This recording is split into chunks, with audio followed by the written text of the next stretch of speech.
James, how you doing? Hey, not too bad. You? Fucking great, man. Super excited to talk to you. Yeah, it's been a minute. I feel like the last time we chit-chatted was 4 or 5 months ago at this point. Yeah. Yeah, it was right after Shasta. Yeah, yeah. Yeah. Yeah. What have you been up to since then? So, um, in terms of mountaineering, I went to. Have you ever heard of Wayana Potosi? No, I have not. Me neither. So I was talking to, I was talking to a dude in Medellin, Colombia. Do you know that city? I know Colombia, but I'm not familiar exactly with like every single town. There's a million Okay. towns, so Yeah. yeah. So I was talking to a traveler there, and I was telling him that I did Mount Shasta with you, and he was like, "Yeah, man, have you ever heard of Wayana Potosi?" I said, "No." He's like, "It's a mountain in Peru near La Paz. It's a six Oh, thousand meter mountain, yeah. I do know and La Paz. I have been to La Paz before. La Paz is fucking badass, dude. I want to go It's a cool back for place. sure." But when I was doing Wayana Potosi for $130, which was fucking mind blowing, um, it was a 3-day climb, super similar to Shasta. First day, you go to you literally just drive to base camp, and it's like a refugio, so it's like pretty much a hostel is base camp. Right. Next day is a 2-day or a 2-hour hike up to high camp, and then you have an alpine start for summit day. And I was like, this is just like Shasta, just Yeah. higher and more developed. Yeah. Higher, more technical, but easier too, like less physically strenuous. But I was like literally like summit day, I was like, dude, I gotta hit up James. I gotta interview him because like this is fun. He does this for a living. Yeah, Um, yeah. I was like, I gotta talk to him on the podcast. So Huh. um just for the people that are listening who don't know you, what do you do for a living? So I'm a professional mountain guide. I work in the trekking world for backpacking. I do instructional mountaineering courses. I also do instructional rock climbing. Um, and then on the side, I do huge slew of things as it is like seasonal work. I work about 9 months on. So like my other 3 months, it's either travel slash training, or maybe I just want to work with my hands and I want to work at a ski shop, or maybe I want to go do some landscaping for a month or two. But usually like most of my years eaten up by getting to share what you get to go do for your impossible thing. So yeah, it's pretty cool. Fuck yeah.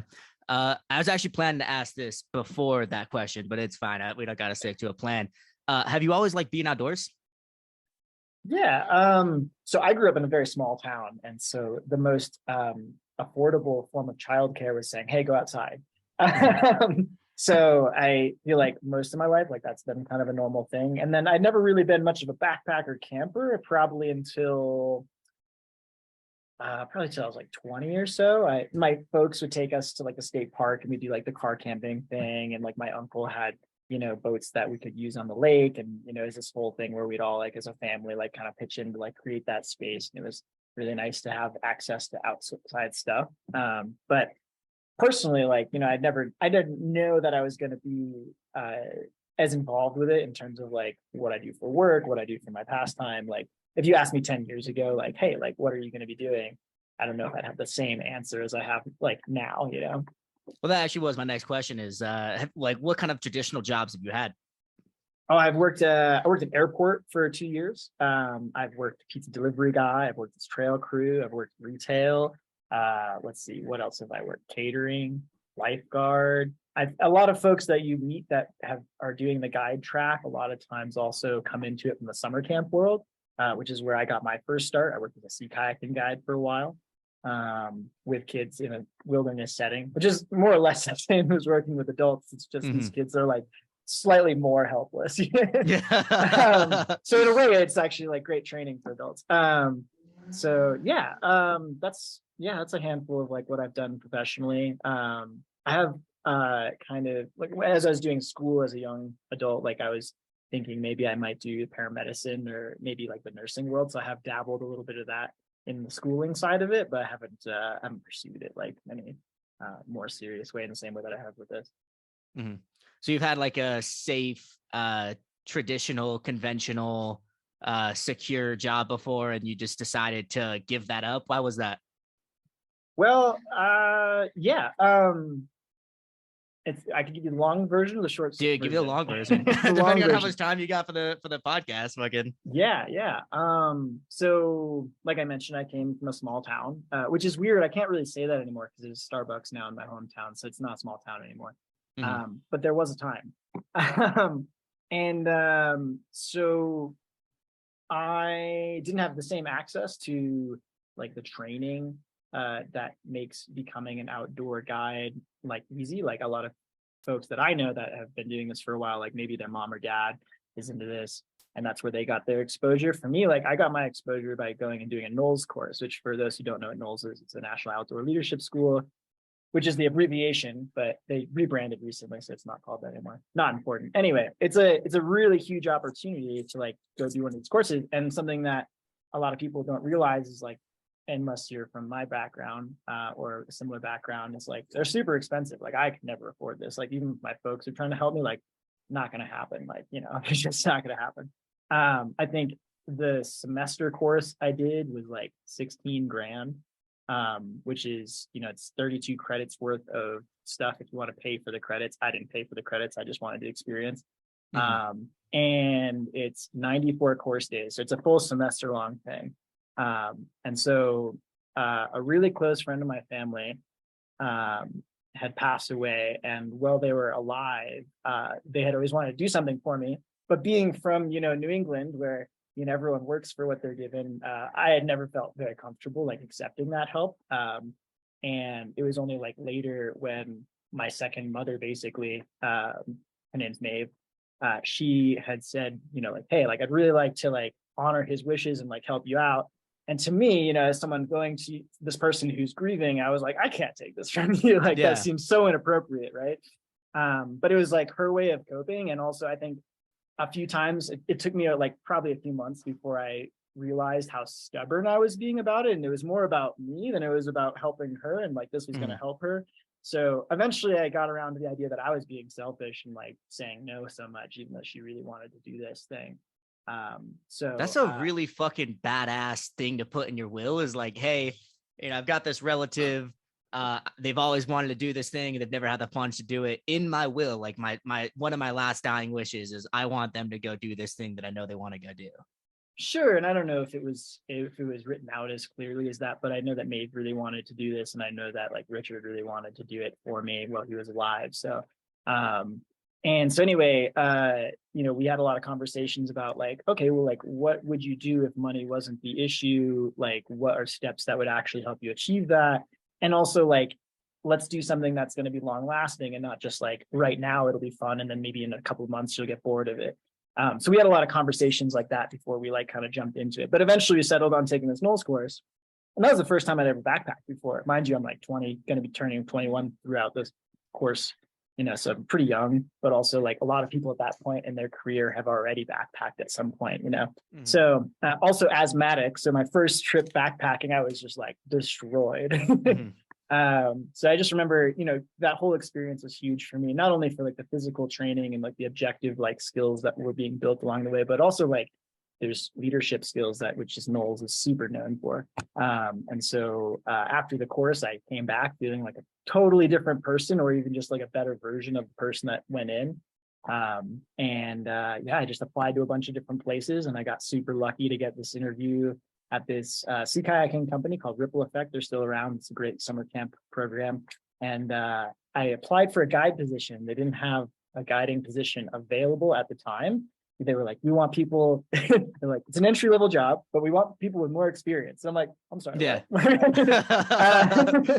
How does that work? But I remember that one of the guys sitting in on it was one of the operations managers, and his name is Toby Arnold, and great mentor of mine. And he called me after the interview, and he was like, hey, I know that they didn't offer you a position for a guiding position, but I really think that you have what it takes to like do this. So, you know, if you'd be open to it, we have a gear steward position that would allow you to get your foot in the door. And it's not glorious. It's like, you know, it's not guiding, you know, but it will allow you to like kind of understand how the back end of everything works. And then maybe you'll be able to work into the guiding position later in the season. So that's what I did. I had a lot of initiative. I spent a lot of time cleaning stoves and packing people's food out for them and receiving and sending off groups. And I think that gave me a better appreciation also once I became a guide for like what goes into making trips possible.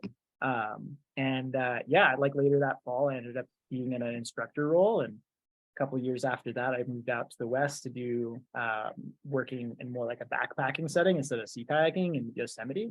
And one thing led to the next, and now I'm working for International Alpine Guides, and it's a great gig. They take really good care of us. So yeah, there's a lot to break down. Let's start with the Knowles course. So it's 90 days, 90 days, right? 93 days, you said? 94, yeah. Let's call it 3 months. Like, what are you doing for 3 months? Yeah, it's a pretty big course. Not every course is run the same, and also mine was a while ago, so they might run them differently now. So if you're watching this and you're like, oh, I want to go do that, James said it'd be like this. Why isn't it? They've changed stuff. So mine, the first, I think it was 24 days, was backpacking, and the hope with that is like you're learning how to backpack if you've never done that. You're learning how to cook outside. You're learning all the safety things that go with moving through a wilderness terrain without a non-technical wilderness terrain without endangering yourself. That might be like lightning drill. That might be talking about just general self-care. So a lot of it's like group leadership, because there's different types of leadership, and one of the ideas of Knowles is like group leadership, like how do we work together. So that's like a huge piece of the curriculum there. And then in addition, by the end of it, you'll have your Leave No Trace as a certification that you have, which is, if you don't know what Leave No Trace is, check it out. It's really great. What is it? Leave No Trace. The idea is Leave No Trace. Yeah. Yeah. The concept is basically we go outside so that we can experience it and care about it, but also how do we preserve that so that we continue to care about it in the future. So there's like this kind of discussion about how do we do that ethically, and that's what Leave No Trace is about. So that's something that the point of Leave No Trace is it's okay to litter if you only do it sometimes, right? Well, I mean, not exactly. I think that was the point. Maybe I misread it. Yeah, so Leave No Trace, Leave No Trees, something. Leave no trees. Yeah. So, and then also there's a woofer component, which is a wilderness first responder. That in that first 24 days is also wrapped into it. So a lot of the days look like you wake up, you make food on a whisper light stove, you pack up camp, you walk for some number of miles, you rebuild camp. There's some class time talking about how to like treat wounds or maybe shock of different sorts, how to identify things like someone has low blood sugar, like things of that nature. And then maybe you'll have like a break in the day. You'll have some time just to do what you need to do to like be okay, or maybe just like we'll have like some other activity that's going on. And then we'll do dinner, and then you rinse and repeat. And there's like 24 days of that. And you're like moving through the Wind River Range in Wyoming. And it's a really great section of the course. I think they actually still do that one, but it's I think it's just like the 1 month version of it. So for people that are interested in that, it's a pretty cool opportunity. The majority of people that are doing that course, are they doing it just for shits and giggles, or are they trying to become professional outdoor instructors? Yeah, it's interesting you say that, because the first component of the Knowles course, so that's only the first 24 days, right? Like, so there's all these other days that I haven't even talked about. That one, like that component by itself, for a lot of people that do that component, their hope is to become professionals usually, because a wilderness first responder course and a Leave No Trace certificate, those are both usually pretty prerequisite to most jobs. So for that one, yes. What was the demographic of our group? Like a lot of folks that were going into it hoping to either like learn teaching skills, learn leadership skills, or maybe like myself, like they potentially wanted to become a guide or an outdoor educator, which there's some overlap there. So like that was the general what people wanted to take away from it. But some people also use it as like a gap year thing. I think anyone could get something out of a course like this. It's more like, is it worth that amount of resources for that takeaway? And for some people, that amount of resources doesn't feel like a lot. So depending on your background, maybe that would be different.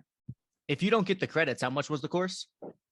For me, it was 16 grand. I think it's actually more if you're doing credits. You can pay to like get, because it's technically an accredited program, so you can get credits for it. It's just you have to pay for the credits. Which, to make it more affordable, they make that an opt-in as opposed to an opt-out sort of thing. Okay, got you. Yeah. But still, 16 grand, that's a lot for a 3 month fun trip. Yeah. Yeah. I mean, to me, I think like it's like the things I've taken away from it, I have stuck with me my whole life. So it's easy for me to say like it's worth it, but also it Hmm. wasn't like my resources. So I realize I'm really lucky and blessed to be able to like have that experience, because a lot of my peers were either ex-military and they're using their GI Bill for the course, or they were like from a background where like maybe their mom or dad was like a lawyer or something, and it was expensive and worthwhile and not as big of a, like, to me 16 grand is like, like that would be me going to school like where I went to school at the time for like many semesters, and like Yeah. that was like, because I went to community college. And so like you might ask yourself like, oh, it doesn't sound that expensive. Like 16 grand is like a third of what most places are for, but that's like, it's just a different thing if you're doing I don't know, that amount of resources just seems different than what I'm used to.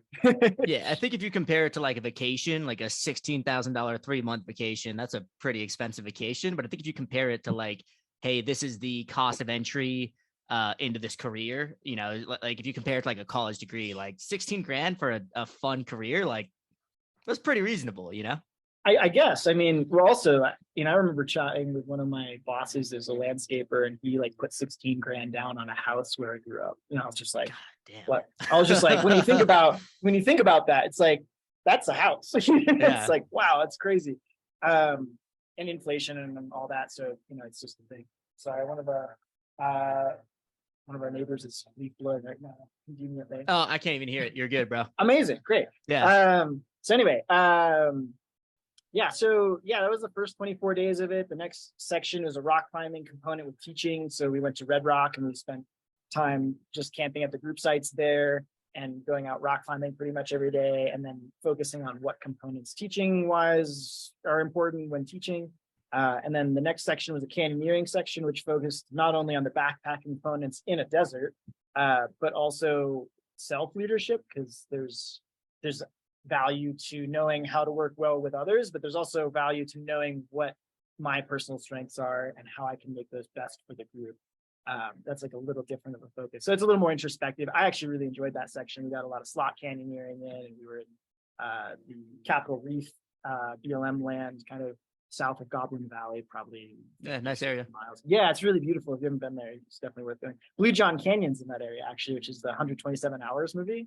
Oh, yeah. Yeah, I actually got to do that canyon during that part of the course. It was pretty cool. It's a kind of a bummer because it's a really easy canyon, so it must have been a total freak accident, which is what the movie kind of reckons, like, kind of makes it seem like. But it's way out there, so it's like probably pretty scary to be out there by yourself and be like completely stuck. Yeah. Yeah, and then the last section, it focuses on avalanche knowledge and safety and moving in snowy environments on skis. I was not a skier at the time, so I had to learn how to ski. So the first 2 days is in Targhee, and you get a ski lesson out of it. And then there's some rationing days and fitting each other for sleds and skis. And then the next 12 days are spent in the backcountry, living basically in snow structures that you make yourself, which is really cool because I feel like as a Mainer, we had like lots of snow growing up, but a lot of it's really wet. And if someone's like, hey, go live outside for, a week, 2 weeks, that's not exactly easy. So it was really cool to just, at that point, we'd already been in the field for 70 plus days, and we all really knew each other and how to work really well together, because it's the same people every single part of the course, more or less. So at that point, they know you better than maybe your brother knows you. Mm-hmm. And that's like really interesting because they've seen you in these instances where you're under stress, and maybe you'll react differently than you would if you were sitting in your living room, so like you really get to know people pretty quick that way. And also it's a feedback specific program. So they teach how to basically dissect that in a way that's going to be productive. So if someone's freaking out in a very particular way, and like, hey, James, like, when you're freaking out, you do more than you need to do. Sometimes less is more. Like, and by that point in the course, they'll know how to say that to you in a way where you'll receive it and be able to change your behavior like pretty quickly. And so it's really cool at that point, being challenged so much by like that environment, but also being so dialed as a group that like things like that might seem huge. Maybe if that was the first part of the course, by that point, it feels really small. It's kind of cool. So Do you still keep in contact with those guys? Some of them, yeah. I actually saw a few of them for a wedding the following year. And then let's see, I saw one of my peers at a farmers coalition thing in Boulder, Colorado, because they're from Boulder. Let's see, who else have I seen since then? A friend of mine works in North Conway, or had worked in North Conway with an ice climbing company, who was on my course. I saw him for some climbing objectives like in the following years after my course. So yeah, I mean, not super close, but like social media is a powerful tool, and so it's not like I didn't need to contact them. I couldn't. Yeah, it's such a double-edged sword because like everyone that I meet while I'm traveling, like I always get them on Instagram. But like right now I'm focused on work, so I don't even have Instagram on my phone. So like I had to like re-download it today to like get your phone number and then text you, but then like delete it right away because I don't trust myself on it. It's like it's a suck of like time, energy, and attention, you know? Yeah, totally. It's tricky, man. Yeah. What about so once you actually like graduated the course and you went to Yosemite, what kind of backpacking were you doing there? So I was doing a mixture of kids programs and then also strictly adult programs. And as I was there for 2.5 years of work. So I would do trips that were anywhere from 3 to, I think our longest one was a 21-day course, which I also got to help create the curriculum for. And so Is that it was great. JMT? No, that one was a leadership course. We do a JMT trip with the company I work now. That one's 24 days. We do customs that are different, but not important. Yeah, so the first company I worked for is called Lasting Adventures. And they're a great company. They focus on basically bringing people outside for the sake of just exposing them to this like wonderful space. And they do a lot of scholarship program. And their adult programs help scholarship the kids programs. So that's kind of where that element kind of feeds into it all. How long were you doing that? I did that for like 2.5 years or so. And then I started working with IAG afterwards.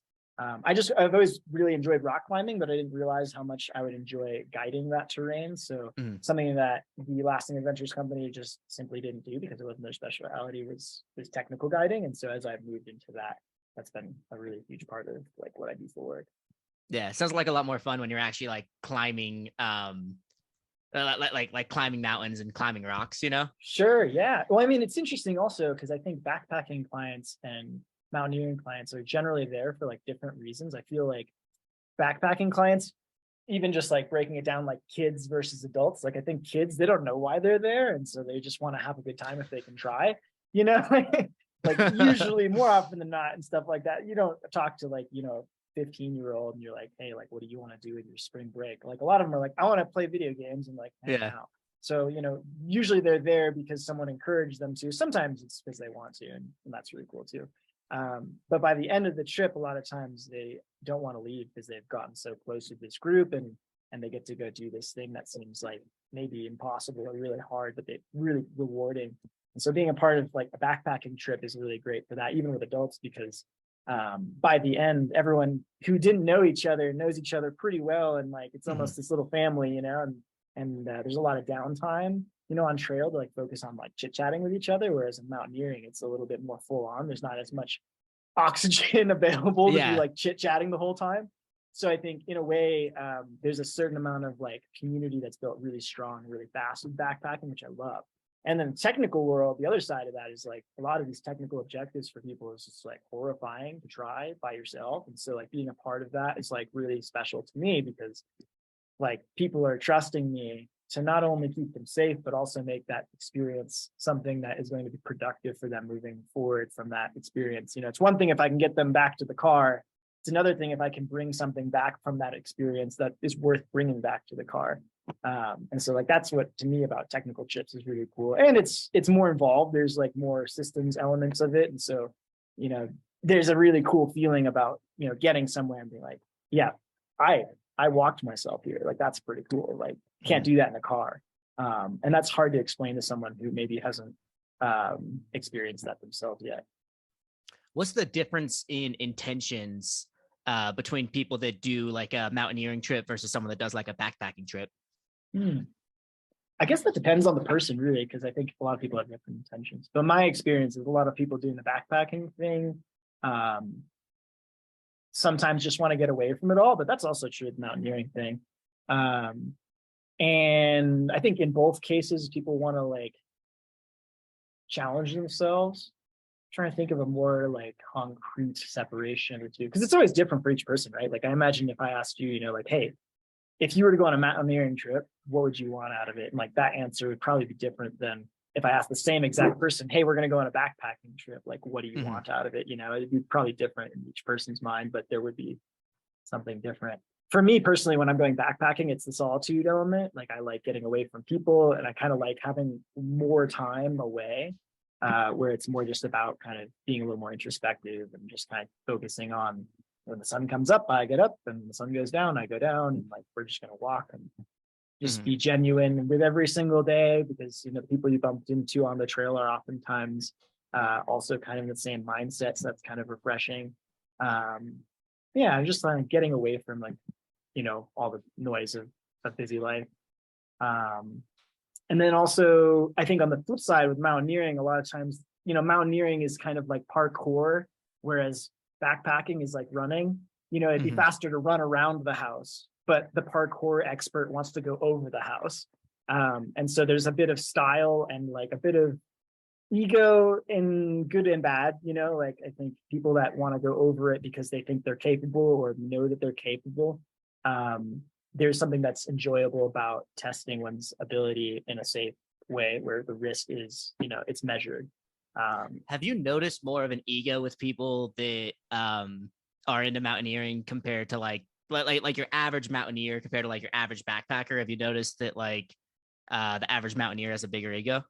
Yeah, but it's also it's a different thing, right? Like the backpacker might never go on top of a summit during their entire journey through the mountains, whereas a mountaineer is like, I'm going to get on top of it, I'm going to conquer the mountain. And I think by the end of the trip, my hope is to like demonstrate that we don't conquer the mountain, we just are stubborn enough to survive the experience. Like hopefully, if you listen to if you listen to what's going on, then things should go okay. And I think, yes, I think mountaineers typically have like a little bit more ego, not always unhealthy, but like, I think there is something that, bringing to the table, like, hey, we're going to get on top of this. And that takes a little bit of self-assurance, confidence to make that happen. But I don't think that all ego is bad necessarily. I think there's healthy and unhealthy egos. I think, it's not necessarily a bad thing if people are kind of full of themselves going into it. I was thinking that when I was in like Bolivia, because like I land in the pass, I see the biggest fucking mountain that I've ever seen before, and I'm just like I could go climb that. I'm like, sure, I thought about that. I was like, there has to be. I was like, I think if you look at like the average mountaineer versus like the average person, but like the mountaineer that looks at this giant mountain and they're like, I should go on top of that. Like, like, yes, it is like, it's fun. It's a challenge, but there also has to be a little bit of an ego in there where it's like, sure, yeah, I could fucking do it. There's also something really appreciative about like that mindset too, right? Like someone who thinks that this thing that looks sort of impossible could be possible. I think that's what gets the world turning. Yeah. That's like maybe a little like crunchy, but I don't know. It's like, we could wake up in the morning and look at it and say, no, we couldn't do that. No, should never even attempt it. And then I think that's why I said there's something that's kind of like good about having a little bit of ego, because maybe it is possible. And if we never try, we'll never know, kind of thing. And it's like the human spirit, boiled down to a sport in a way.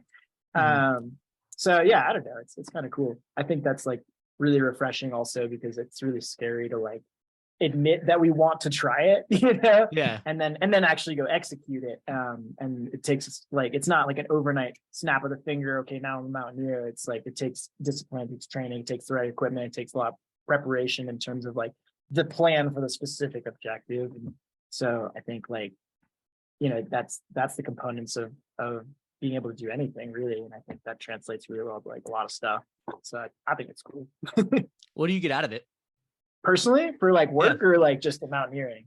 Let's say aside from work, because work obviously that it's a job, but like let's say if you just went with your buddies, like, hey, you see that big mountain over there? Let's go climb to the top, take a selfie, look at the view for 15, 20 minutes, then come back down. Like, what do you personally get out of that? Yeah. Well, so this year's actually been really interesting in respect to like mountaineering for me, because I've had a lot of my own personal bests like this year. Like I've gone to the highest I've ever been this year. I've gone on the biggest mountain day of my life. I've climbed the longest climb of my life this year. I did an attempt on Half Dome this year, which is like kind of cool. We didn't get to the top, but that was slightly social factors. It wasn't really it wasn't the mountain per se. It was more like it was a busy wall, and just like, do we really want to be waiting that much today? Like, so I think something that I get out of it is wait. So self-improvement. When you say you did Half Dome, you didn't do the Half Dome trail. You did the Half Dome climb. The climb, yeah, I've climbed actually the mountain before. Shit. I've climbed the mountain before via easier routes, but there's a route called the regular route that is like a test piece for people trying to do big walls and such. And so that has been on my list for probably the last 2 years. And this year I was like, I think I'm going to make time for it. And so when you said you did Half Dome, I was thinking you did the Half Dome cables. I was like, yeah, that's a long hike, but like you should have been able. I mean, you're physically in shape. Like, no, I've done the cables probably, I don't know, 50 times or so. So yeah. Okay, so when you say like you legitimately like you attempted a summit of like climbing, fuck, dude. Yeah. So like for me, what I take from all of that, like I did the Emmons Glacier this year in a day with a friend, like car to car. That's Rainier, right? Yeah, Rainier. We did Red Dihedral in a day, which is the Incredible Hulk up in Bridgeport, which is, if you're a climber, you're like, oh, the Incredible Hulk. Like, I love that climb. And if you don't know what I'm talking about, it's just like, for most people, it's like an 18-hour day. For us, I think it was close to 14, but it's still a long day. Yeah. So just like for me, like a lot of personal bests. So I think self-improvement is something I get out of it. But the other part of it too is there's like a conversation that happens internally. And this isn't just a mountaineering thing, but like I find this in mountaineering where there's a voice that's like, can you do this? I don't know if you can do this. And it's like, it's the doubt, the coaching, like, hey, like, you're not strong enough for this, man. Like, and then I think there's a healthy way to have that be productive, but also like to use that voice to help us like be better. And that dialogue internally is something that I get a huge kick out of, just like, mastering that relationship, because it's not a demon unless you demonize it, right? Like, and so to me, I think that's something that a lot of people, willing or unwillingly, get a little like benefit from when they come out on trips like that, because there is that doubt, right? Like that thing looks huge and scary, or maybe this move right here specifically, I don't know if I'm strong enough to do it, or this water is moving really fast, maybe I'm unable to control my body in this water. There's all these different factors that come up, and that voice in your head can be really productive, or it can be really not productive. And so I think learning how to master the hand of cards that I play in my head naturally, so that I can actually go achieve tasks, I think that's like really cool. And it definitely translates to like other parts of my life also. So that's what I get out of it. When that voice starts talking, like, what does your like mental process look like? For me, first off, I have to remind myself, depends on what it is, but one of the big ones that comes up for me personally is there's a difference between danger and fear. So I have to ask myself, am I scared because I'm in danger, or am I scared just because I'm scared? And as you get into more tricky terrain, like that margin of error gets less. So being more mindful of like that conversation is super important. So recognizing that is like one thing that I do as like a mantra to help myself. And then also just like having a plan before I go into it. I think it's really easy when we're in the middle of something to just panic and just be like, nah, pull the cord, we're leaving.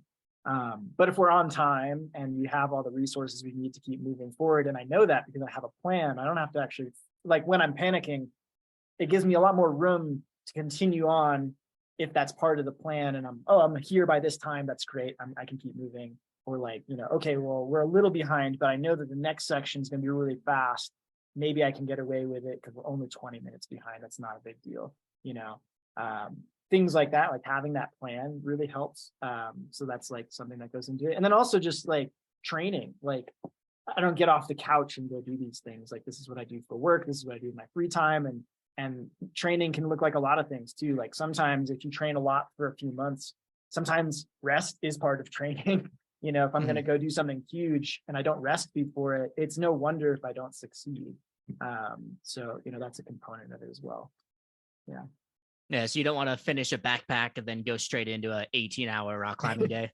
Totally. And if I do go into an 18-hour rock climbing day afterwards, I need to recognize that where I'm coming from. So that way my plan accounts for that. Like for instance, I did 2 back-to-back Whitney trips recently.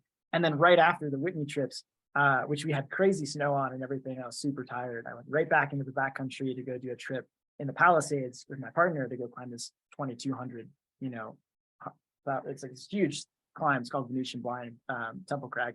Google it. It's really cool. And I remember being super tired at the end of the day. And then we had another objective during that trip that we were going to go do.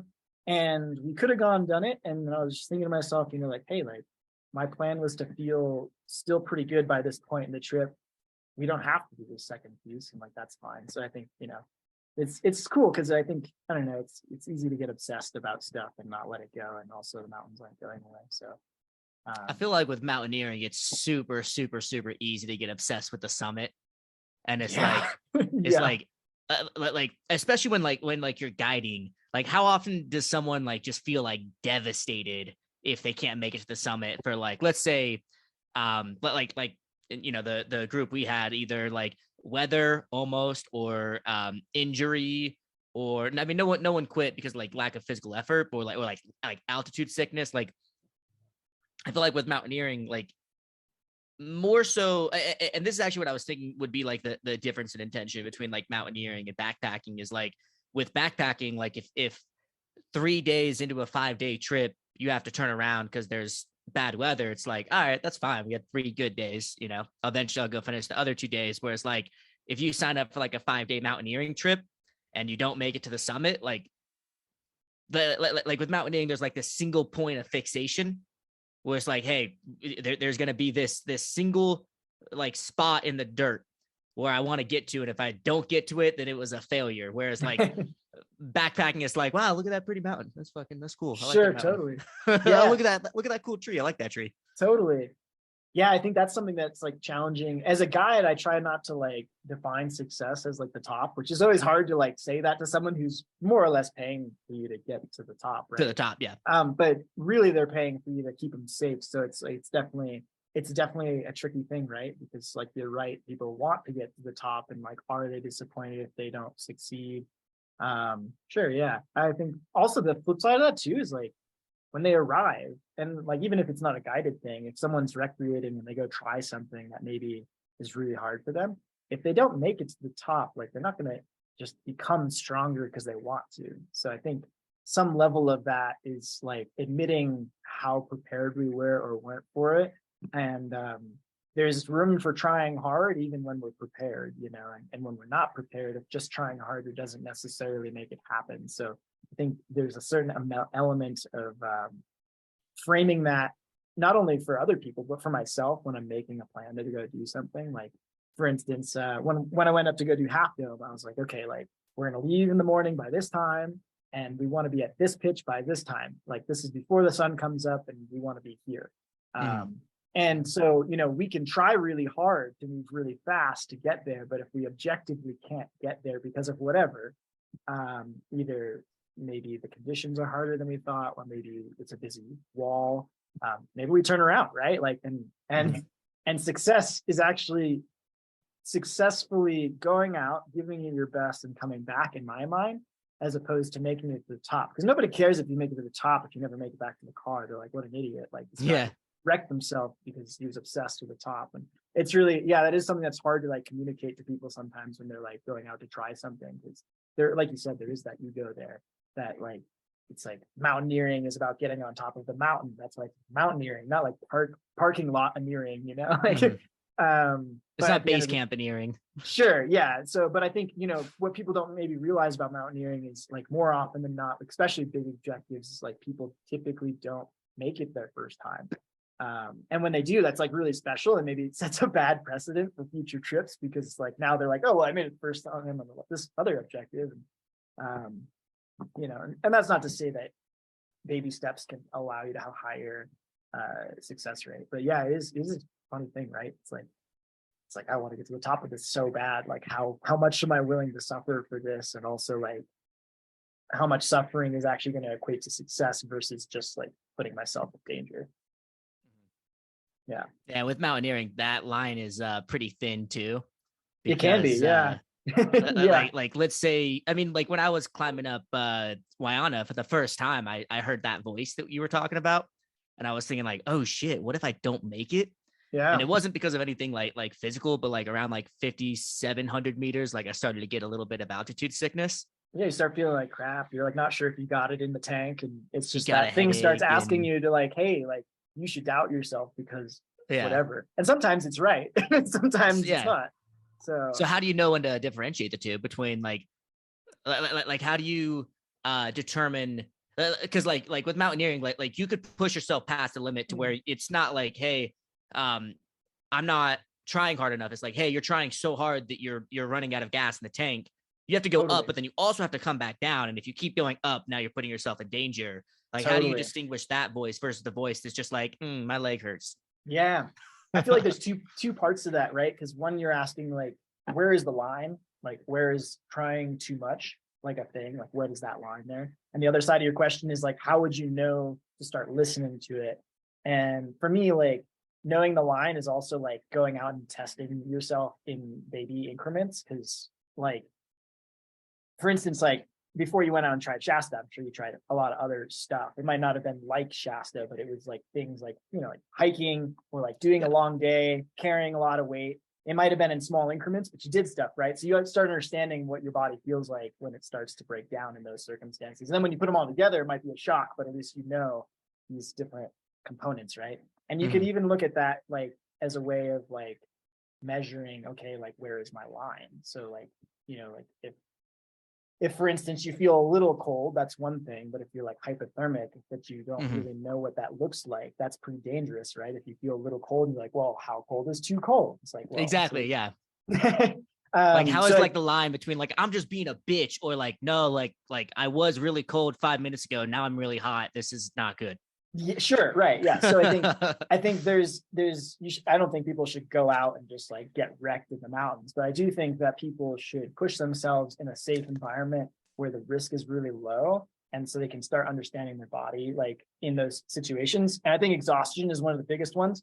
And so I think that goes really well into the second part of that is like if someone like when do we start listening to our body when it says that we really shouldn't be where we are, and so that's where the plan comes in. So if we're not where we're supposed to be and time plan is like totally off, we could be trying really hard to keep up with the time plan and we're not on, we should probably go down. And then also like on the flip side of that, we might be on our time plan but we are like destroying ourselves doing it. And so part of our plan shouldn't just be about the time, it's like how are we doing at this point in the day?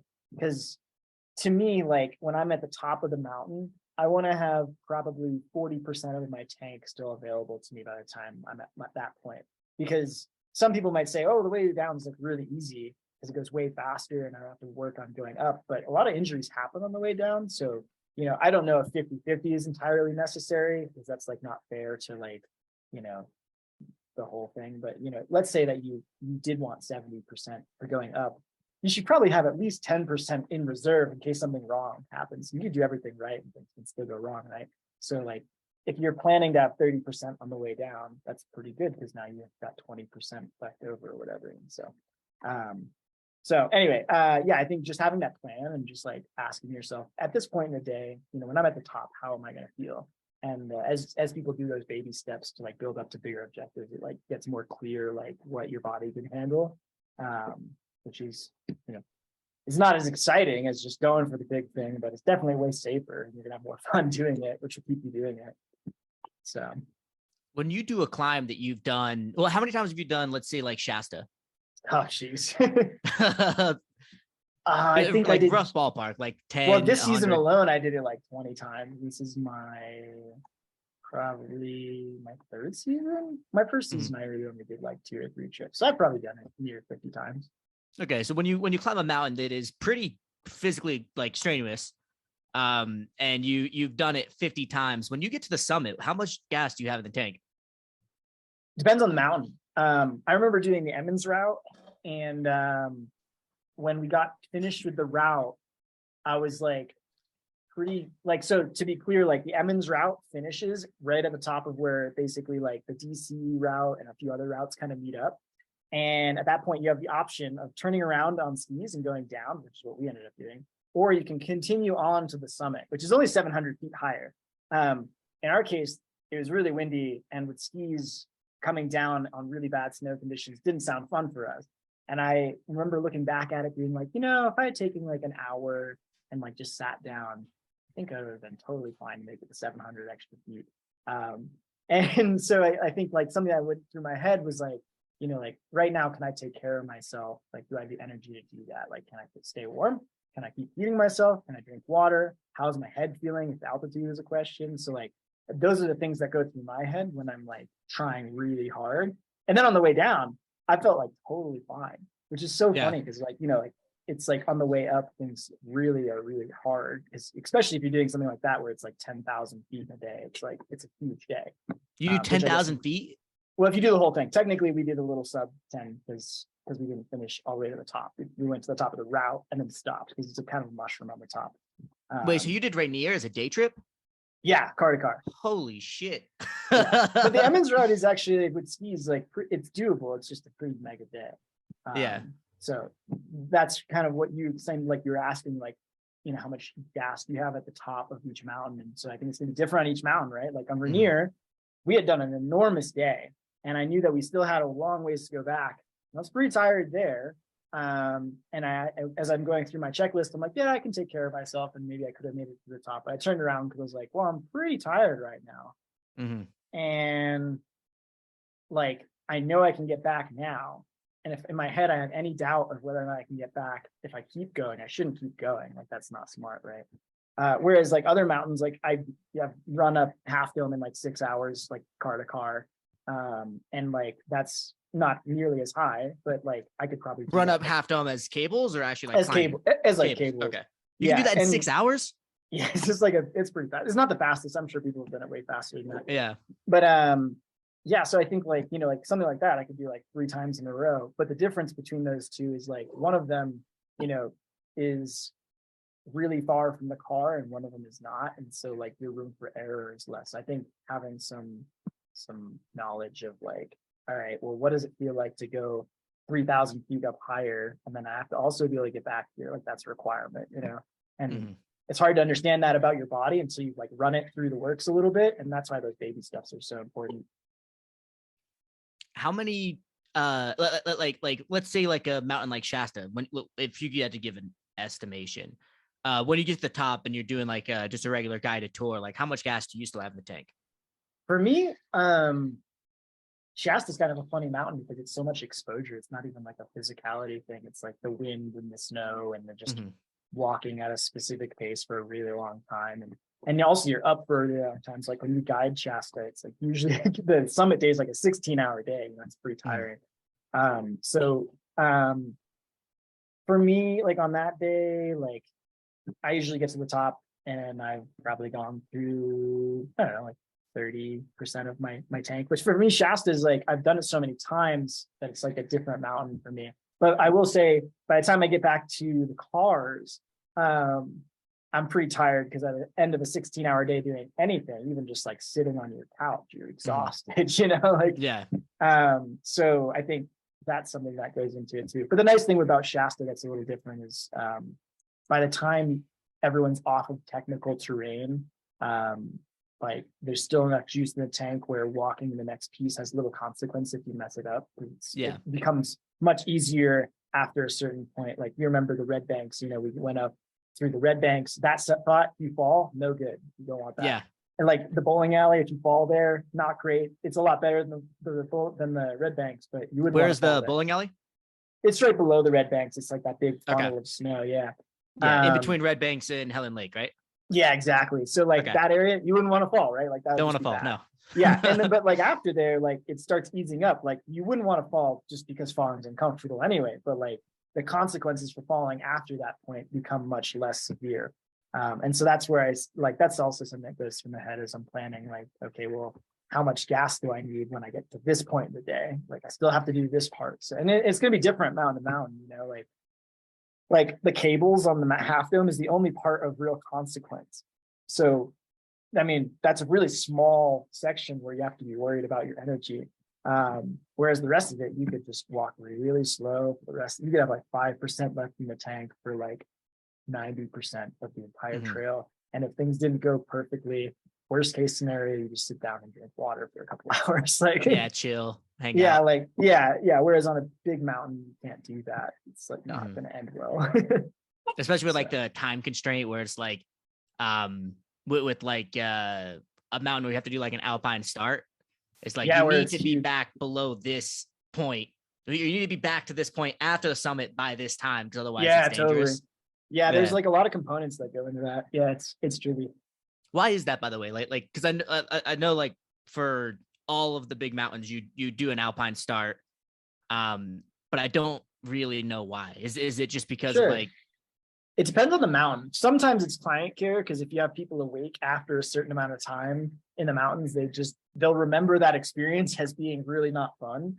Which mountaineers have short memories anyway, so I don't know what the point of trying to prevent that is.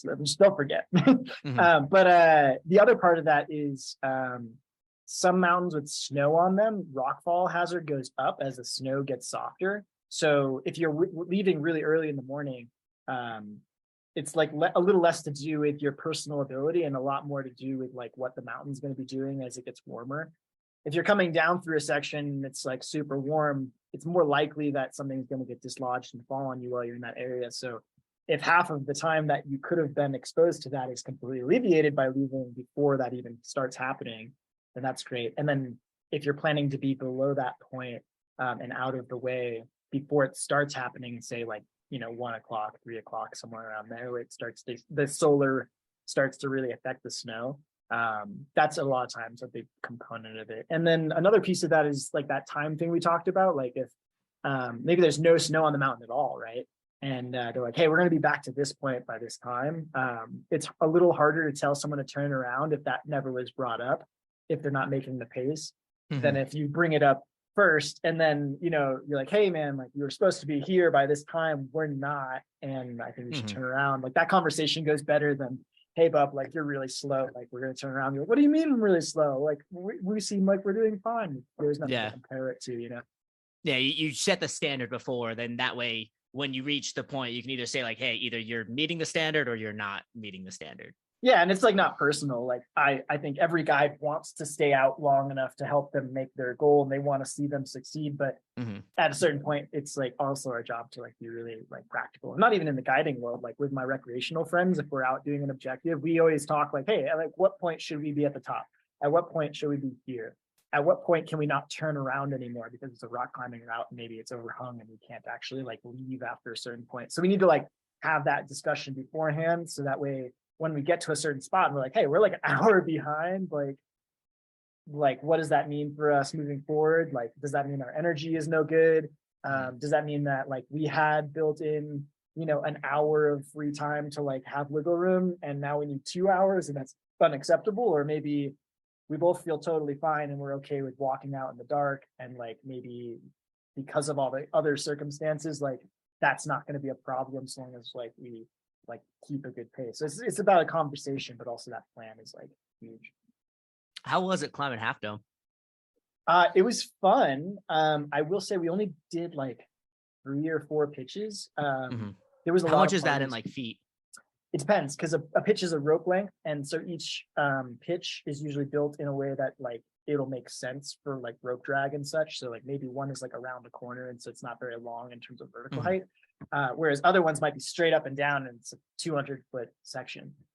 So we were like 3 pitches up, and 3 or 4 pitches up, and there was like I don't know 4 other parties in front of us, and one of which we weren't super sure if they were going to be like fast enough, and so it was like this whole thing of like, do we really want to deal with uh do we really want to deal with the experience of just like hanging out on the wall for a really long time when we wanted to do a really fast ascent?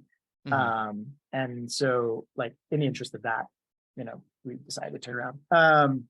I will say the approach is like kind of mega though. The death slabs is like the standard approach for the bottom of Half Dome, and I think the starting elevation is like 3,500 or something like that. And then you walk up to 7,200. And that's just Fuck. like getting to the base of the climb. And Yeah. mind you, this time of the year, there's no water really at the base of the climb. So we had to carry 5 gallons of water to the top to like have for drinking water for the next like 2 days. So it's that a was 2-day like, climb. well, because a lot of people will go up to the base and they'll either fix ropes or they will just wake up really early the next day to climb the rope, the section that they were going to fix. So classic half dome climb is, you know, go to base, fix the first 2 pitches, descend, go to sleep. Next day, wake up, ascend the 2 pitches that you already did. So you're not rock climbing the first 2 pitches that next day.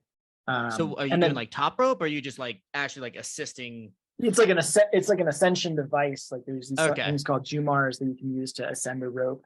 And the idea is that way, on the day that you're doing the full climb, you don't have to climb every single pitch of it. In fact, in big walling, a lot of times when you're following and cleaning things up, you're not actually like climbing. You're using an ascension device to save energy because you have so much ground to cover. And so that's something that you'll do for yourself on day one is you'll fix a couple of lines, you'll rock climb up, and then you'll leave the lines up overnight. So that way in the morning, there'll be a little less climbing to do the next day. And so the next day, if everything runs smoothly, you climb the whole entire route and then walk down the cable route. And then you go down around the shoulder of Half Dome back to the base of the route, and then you go to sleep.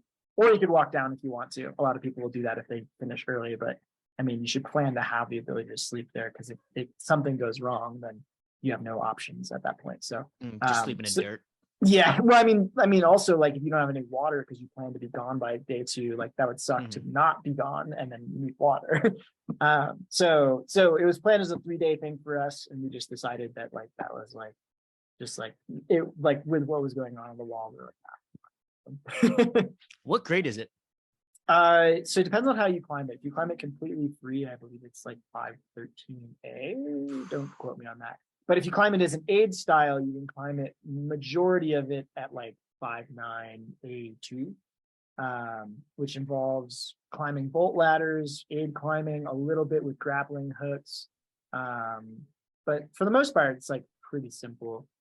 If you're a new aid climber, it's not too complicated. It's just, it would involve like learning how to use a grappling hook, which is like not too complicated, but if you've never used one, it would be like a new thing. It adds like a tactical aspect. Yeah, and on a big climb like that, it shouldn't be maybe the first time you've ever used it either. Like, for me, like I'm not a huge aid climber because I don't do like big walls that much. I do long alpine routes, but I haven't really done a lot of big walls. So Half Dome for me was like a big like moment for me because I was like, oh, I'm gonna do a big wall. So like we had practiced a little bit, but you know, like things run faster a lot of times if you have more dialed with because you've used it just more. So like the grappling hooks, there's like 2 parts on the climb where like it's going to be really hard to do without the grappling hooks. So I was like, well, for just 2 parts of the climb, like if that 2 parts are slow and the rest of it runs really fast, like we could totally do this in a day. And a lot of reading going into that also just to make sure that everything, like no surprises along the way. Like there was rockfall, I think it was 2015. So like pitches 11 and 12 are completely gone. So like there's like a totally different beta for doing it now, as there was like before. Yeah. How many pitches are there in total? 22 or 3. Yeah, it's a big one. It's a big one. Big boy. Yeah, it's a big climb. How big is El Cap?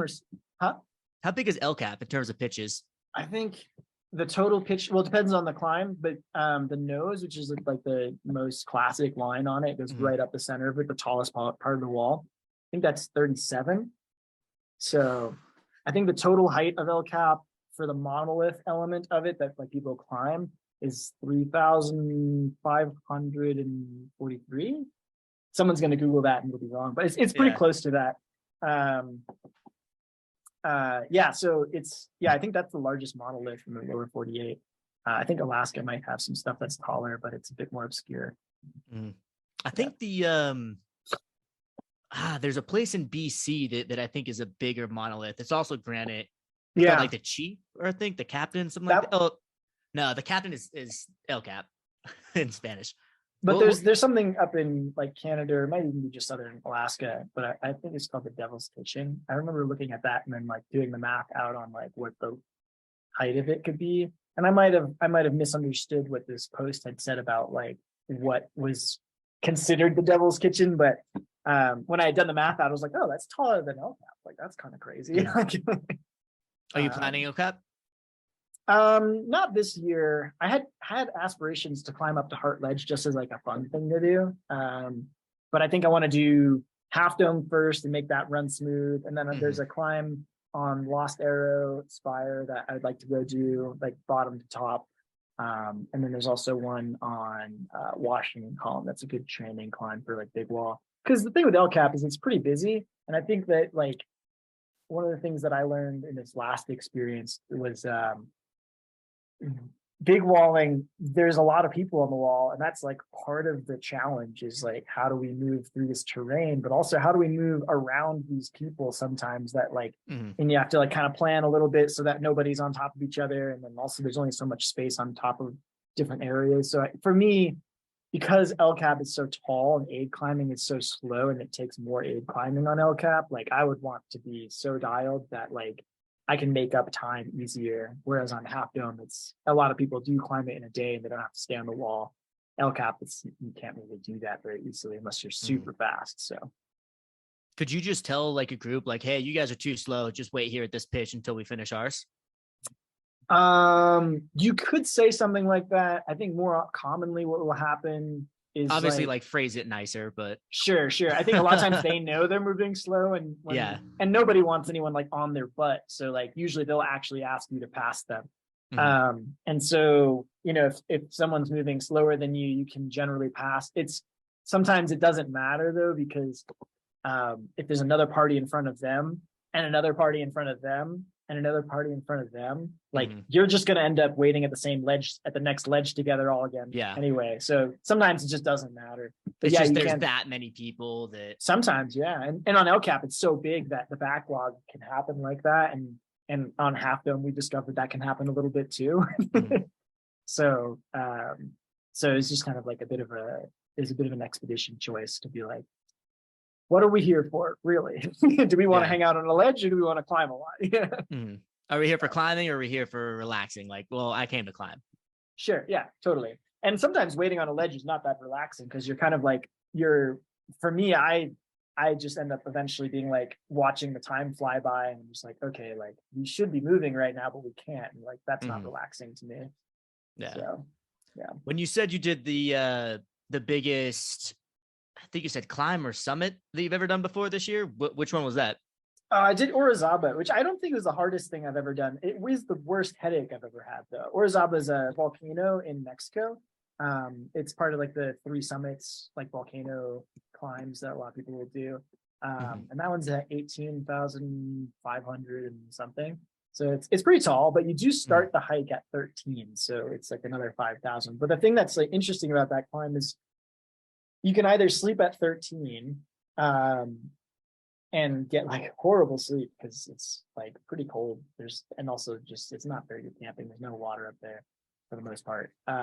Or you can sleep down in the very nice, very quaint town of Orizaba, which is at 4,000 feet. So you can see where it becomes a problem if you're doing it as a day ascent. So I had done the sleeping at Orizaba part, which I loved because I got great sleep and like I got great food in the morning and we could bust out and everything was super simple in the morning. Shit, acclimatization though. Oh, so bad. So bad. Like the worst headache of my life. Yeah, it almost doesn't even really hit you until you're on your way down too. Like I was back to the car and as soon as I sat down, I was just like, oh geez, I should not drive. And I was like so psyched that I had a climbing partner with me who was like, no, I'll drive. It's cool. Yeah. Because they had gone up to one of the huts and they decided that was going to be their top for them. And I was like, cool. All right. Well, how are you feeling? And we like did a check-in and they were fine, but they just didn't want to keep going. I was like, okay, cool. So you hang out there. This is the one mountain out of this trip that like, I do actually want to get to the top of it. I'm going to go. Yeah. And I like did the summit really quickly and came back down and it was like really great. And it's not actually that technical. Like if you've done Shasta, you could do Orizaba. It's just a matter of like putting the steps in front of you and also just being aware that you will likely have a headache if you're not on Diamox or giving yourself time to acclimatize. How do you deal with the altitude sickness? Like if you have a headache, because I know that can like kill you. That can give you like an embolism. So how do you know like, hey, I'm just going to push through this versus, hey, I don't want to die today? Cognitive function is something that like is important to like be aware of. Like if people aren't really making sense, like they've gone too far. Altitude sickness a lot of times presents in the same way like the flu will, but the headache is a bit different, and also like the shortness of breath can be a thing. And sometimes people like will start developing a bit of a cough. So like for me, I was traveling by myself, no cough, had a headache, slight shortness of breath, and my appetite was still there though. So I was like, okay, I'm okay like for now. By the time I came back down to 13, like my appetite was more or less gone, but I was still force feeding myself. So like the headache part would only really hit me when I stopped moving. So that's something that like I noticed and that is like early signs for like altitude issues. That like a lot of people report that like it's just like the splitting headache, like their head is just like inside out porcupine, which is totally what I had when I was back at the car. But at that point, It was that bad? It was pretty bad. It was like just like migraine level. And it wasn't like I couldn't get up and couldn't move around. It was more just like it felt quite bad to be like sitting still.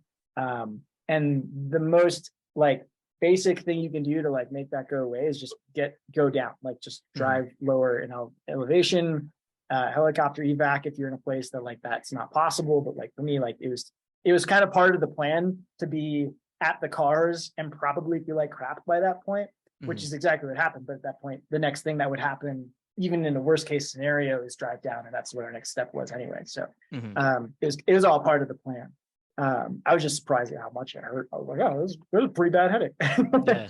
What are like the warning signs where you're like, hey, I can't push myself any further because if I do, like I legitimately might have to take a helicopter out of here. Like what are the signs that are like, hey, if you feel this, like it's time to turn around and go down? Right. Well, the cough part is a component. If the headache doesn't go away when you're at rest, that's a component that you start listening to. For me, like the headache wasn't really even that bad unless I rested, which was kind of interesting.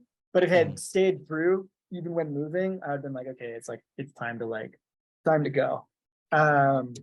And so like that's something that I pay attention to for my own personal stuff. A lot of times people get nausea. That's like a thing that'll come up. Yeah, and for me also like just like the triad of like fixing it is like rest, food, water, and then like the obvious one, which is a little bit more nuclear, is like if going down doesn't make it better like almost immediately, like then that's like time to leave. So for me on my way up, I was just monitoring how hungry I was, and then like what's my headache doing, like how bad is it. So like as it was getting worse towards the top, I was like, I'm only 100 feet from the top, like I'm just gonna go and like tag it, and then 100 feet's not going to change whether or not I need to turn around or not in 100 feet, you know, like you're like, hey, let me just go walk, 5-10 minutes real quick, turn around. Exactly. Yeah, like by that point I was just kind of like, oh, this is an altitude headache, all right. time to go down. So yeah, I think there's obviously like there's times where it's going to be like more dire than not. I think for me, like that didn't seem like it was a huge issue given like when it was starting to present itself and what the next moves were going to be anyway. So how many failed summits have you had? Oh, so many. Really? I remember this one trip actually I did, this is 3 years ago. I did a PNW trip and I wanted to just do a bunch of ski touring. And I remember going to Shasta for the first time. It was 4 years ago. I went to Shasta for the first time and I made 3 different attempts on Shasta, all of which got shut down by weather, an avalanche forecast, another weather thing. And like 3 different times he's getting shut down by it. And then I went to Southern Sisters in Oregon to go do an objective. Weather again, like there's like a scale on the avalanche thing, and it's like green is good, yellow is like pay attention, orange is like the hazard is like definitely here, and it's like there are aspects you should be definitely avoiding, and like red is like there are aspects like that will trigger, and like if you're on those, like that's an issue. And then like black is like widespread, huge danger, like hard to avoid. So like a lot of times when the scale is on the black scale, it's like you don't go out, in many cases. And that might not be true of all places, but in Oregon, like when it's wet and heavy, it's like it's pretty scary. And it's not very visible either because there's like pea soup out. So I remember going out and the avalanche forecast was red. And then I had dug some pits when I had gotten out to my camp that was going to be like my base camp. It was like a 1 night overnight where I went 10 miles in, made a camp by myself, which winter camping by yourself is super exhausting, by the way, because you have to like wake up every once in a while, like shovel snow off your tent. So you're not really getting much sleep. So I remember getting out there and just being like super frustrated because I couldn't see anything. And also the snow was really bad. So I remember waking up the next morning and in my head before going to bed, I was like, if I wake up and I have pea soup, like we're just pulling the cord. Like that's just going to be my rule. And if we can see, but what I'm seeing is bad, we pull the cord. And if I can see, and if what I see is like this aspect is good, we're going to go up and test it a little higher because like maybe it'll be more accurate. So I remember like doing all these different things to try to give myself as many options to say yes as possible, but with also being like very definitively, if this happens, it's a no. Yeah. And that didn't happen. And then I went up further north to do something in the St. Helen area. And I remember that area had really bad Abbey danger at the time. And so like the whole trip, just one mountain after another, just like, no. And it was like, you know, that's 3 different states too. Yeah, totally. And I'm going on this road trip, like living out of my car, trying to go ski. And it was so funny because like the week before I started this, they had like the best snow of their season. And then I get there and it's the worst. It's just like straight ice. Well, it was just raining a lot on top of this big storm that had just came in. So they had this snow that was just like loaded with water. And it was just like, just ready to rip, you know? So it was just a bummer. So I've had like stuff like that. I did a trip to Norway once where I only really summited like one thing. And then the rest of the time is kind of a similar thing.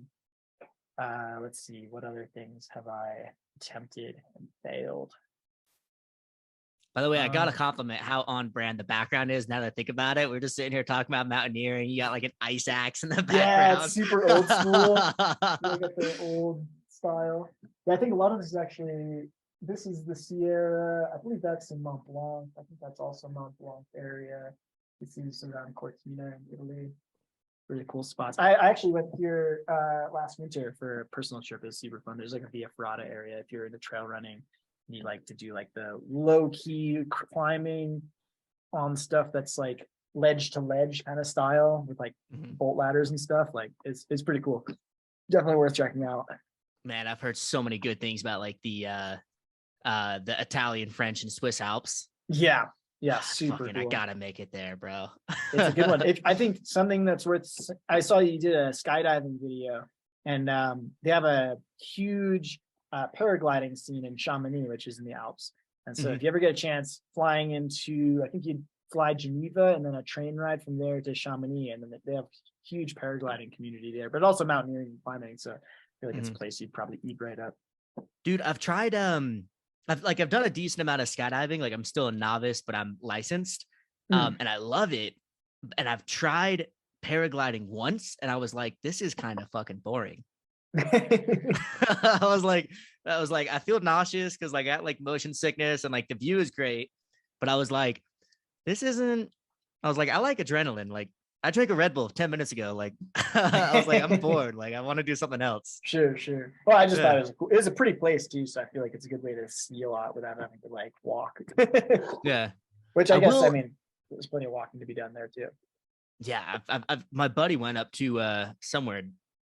Maybe Via Ferrata, I don't know, but I was looking at his pictures and it just looked like fucking like Photoshop. Like it looked like there's not a possible way that you could take a bad picture there. Like everything was like so photogenic.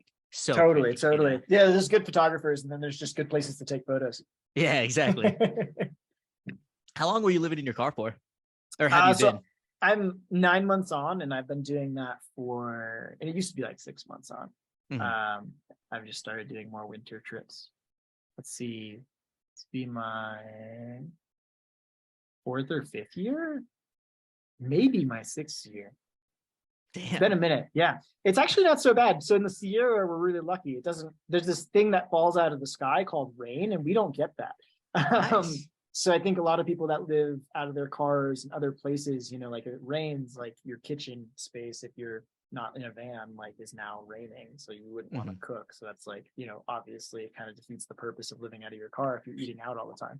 But yeah, it's kind of nice because like there's this whole movement right now, like the van life thing where you wake up and you're in this beautiful place. And I think like that's pretty accurate to like why I like to do it. But also as a young person trying to like save, like guides don't have a 401k or anything. So it's Yeah. much cheaper than rent. I'm pretty low maintenance. It also makes it much more freeing at the beginning and end of the seasons to just do a thing that feels like it's aligned with my goals, as opposed to like, oh, I have a lot of stuff here, so I have to go here, obviously, because my stuff is here. When you don't own a lot of stuff, it's like whatever, like like the things I have that are in storage are probably cumulatively worth like $500. It's like $500 to change the entire trajectory of one's like life path is like kind of a cool feeling. And it's it just makes it easier to make choices based off of like what's truly important to me, as opposed to like I've invested so much money into it, so I must keep doing it. So yeah, like if I need to go work up in the Pacific Northwest like tomorrow, like I could start driving today. And that feels really cool. Dude, I'm the same way, and I fucking like I love not having a lot of things. Like, yeah. like everything that I own fits in like a backpack and a suitcase. Totally. And like literally today I was just thinking like, maybe I won't be in Medellin. Let's see, I got like this Airbnb for like 2 more days. I was like, maybe I'll go to Cali, Colombia in 2 days. But like legitimately like a week from now, I have no clue what city I'm going to be like living in. And it's so fucking freeing, man.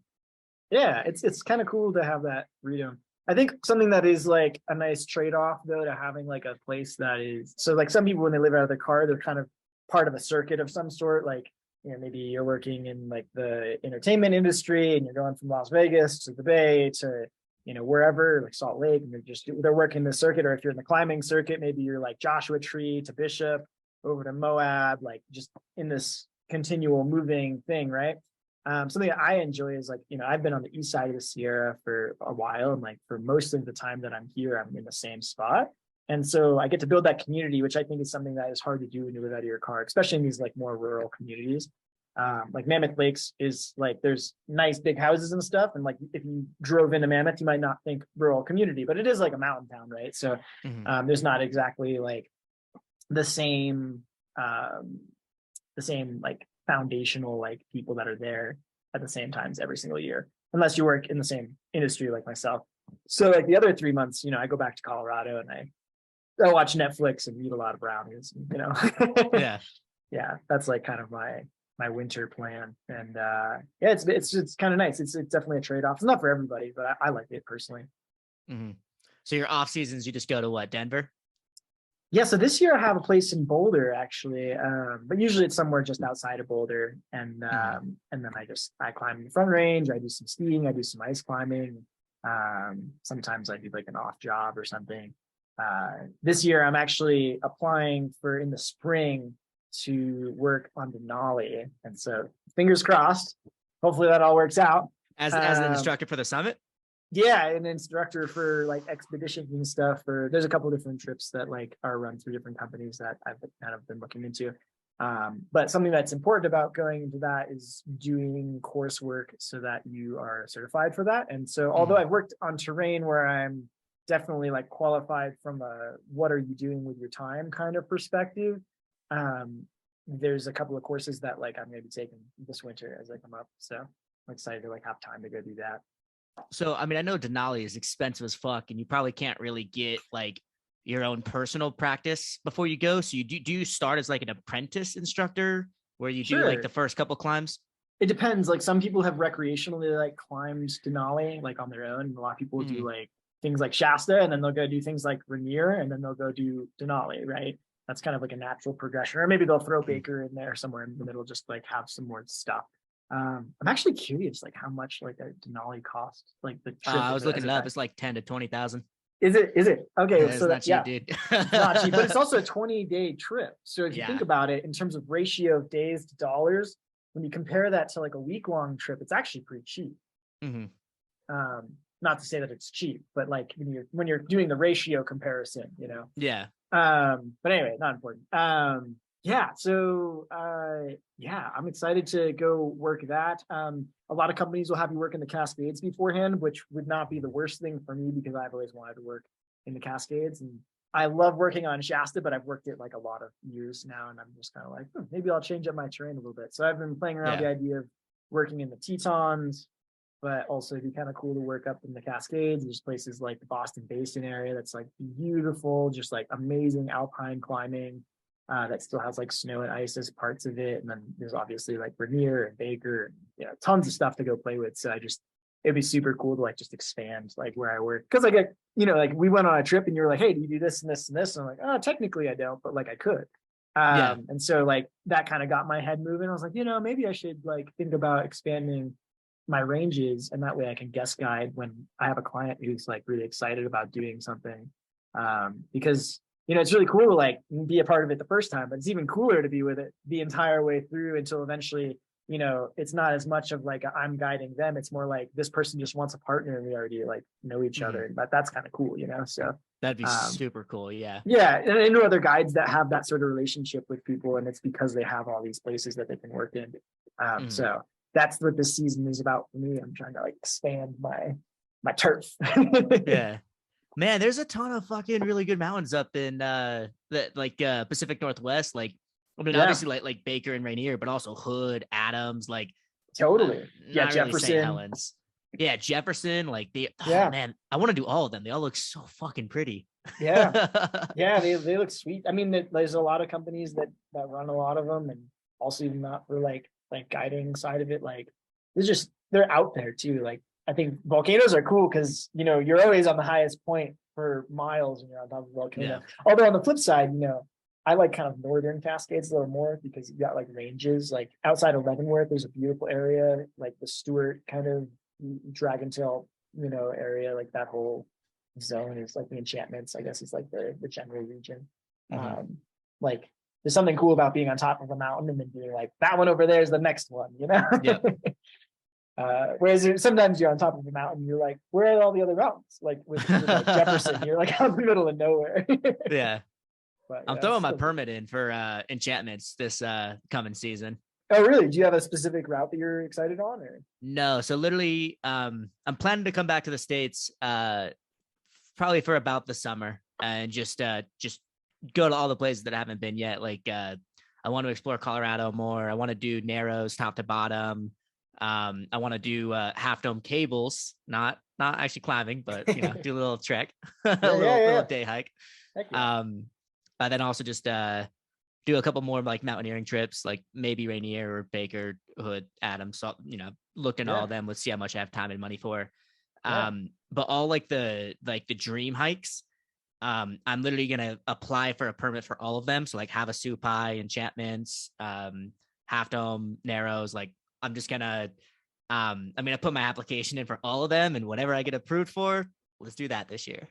You should see about this year. I had my best mate. He's huge into like applying for permits, and he got a permit for Grand Canyon rafting.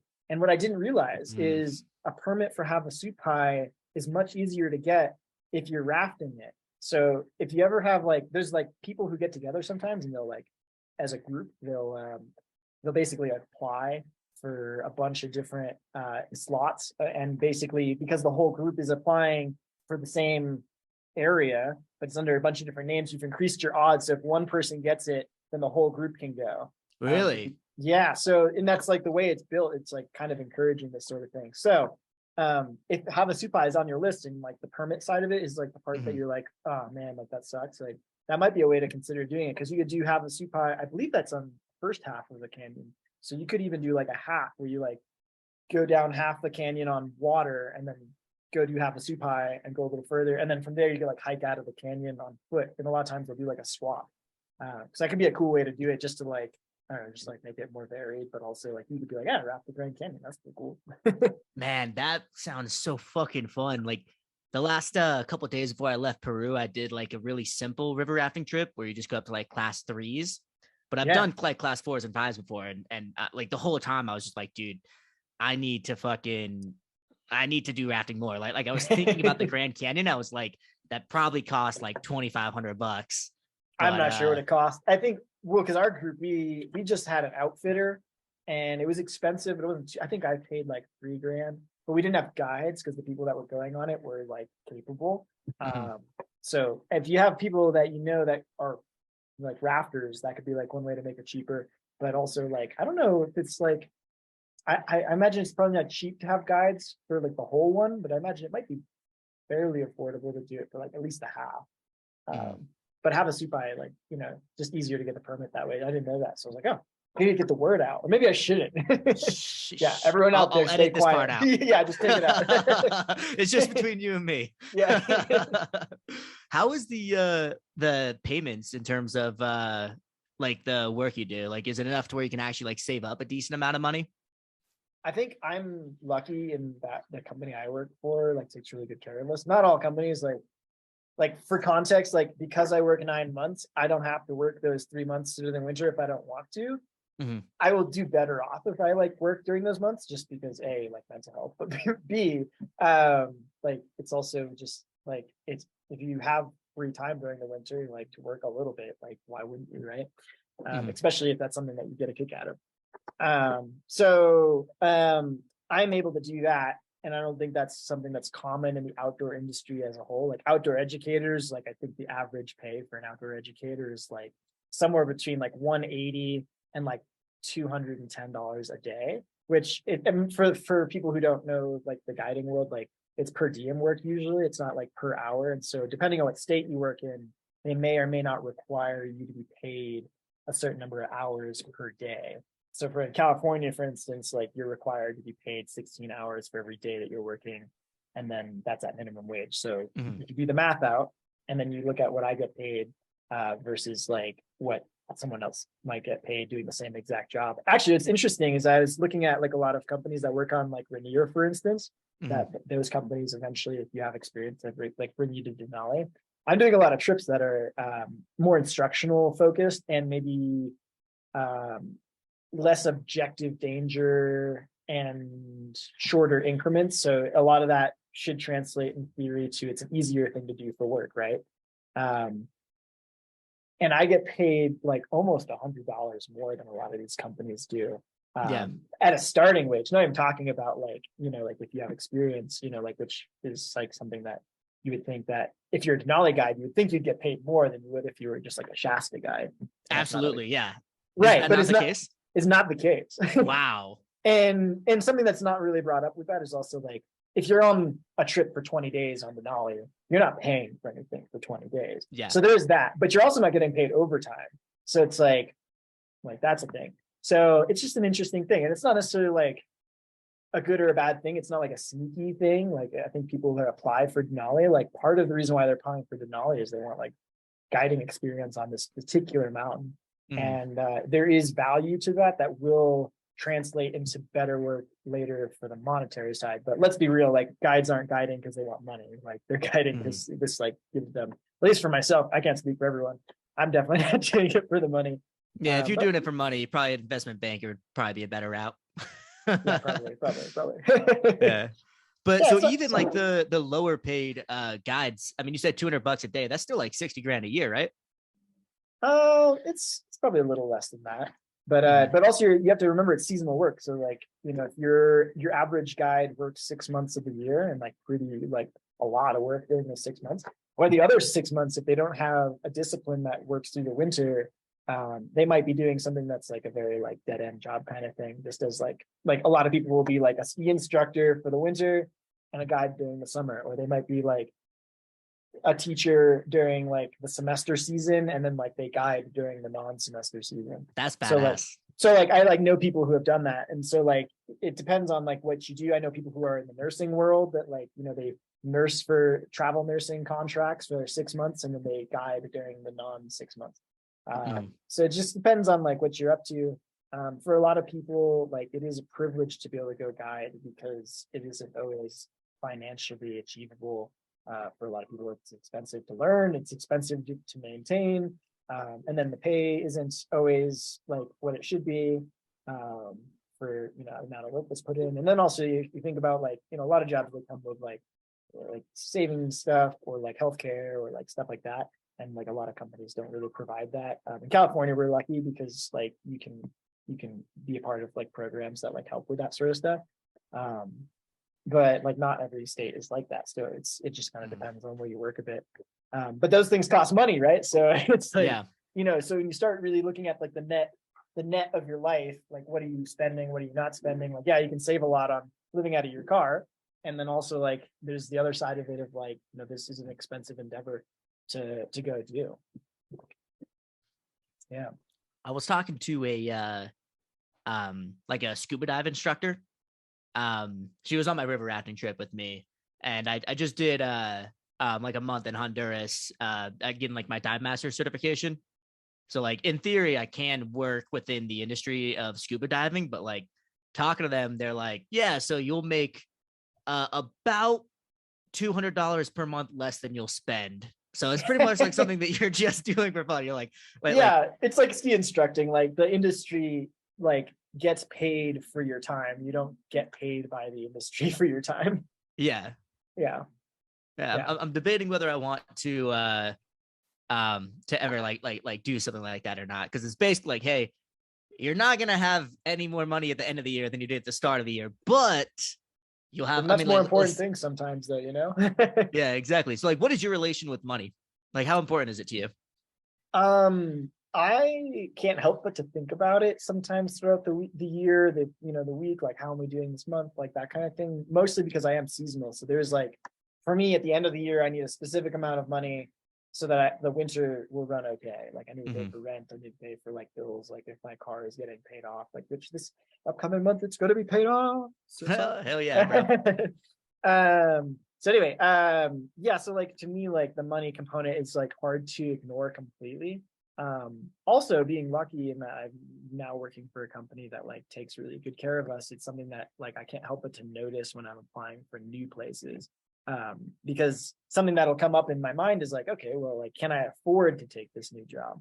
And it's like, well, where I am now, it's comfortable because I can work really hard and get paid really well. And like, even if it's a slow season, like I'll be okay. Whereas if I work with a new place, I don't have seniority and all that. So they're paying me like much less and I might get less work. It's kind of scary, right? Like, it's like hard not to think about.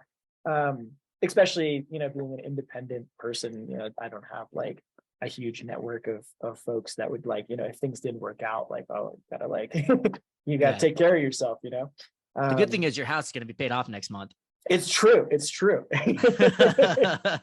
But they do say, rent is just a hole in someone else's yard where your money goes. Yeah. You're just paying off someone else's mortgage. Yeah. So I think, like paying rent through the winter, part of my motivation for working the extra 3 months of the year is like, that's 3 months I'm not paying rent and also 3 months I'm making more dosh. So, it's like always trying to plan for the future. I feel like my relationship with money is like, my money should be used for improving me and like my ability to do what's important to me. And like the stuff that I own a lot of times is like not really what it's for. Like I bought my first pair of new skis that I've ever owned. And I'm gonna be 30 this year, in like a week or two. And happy early birthday, bro. Thank you. And I was like, I'm worth it. I'm worth like a new pair of skis. And I know a lot of skiers who they have like 3 or 4 pairs of skis. I'm just like, how do you afford that? So it's like, it's expensive to like, to be part of this as like as a job thing because the gear is so expensive, but also, like at a certain point, like it does kind of cross over. So I don't know, it's important to me, but it's not the most important thing. I think that it's important from a practical standpoint, I guess, if that answers your question. I don't know. Yeah, I had no expectation of your answer to that question. I just wanted to see where you would go with it. Completely open-ended. Totally.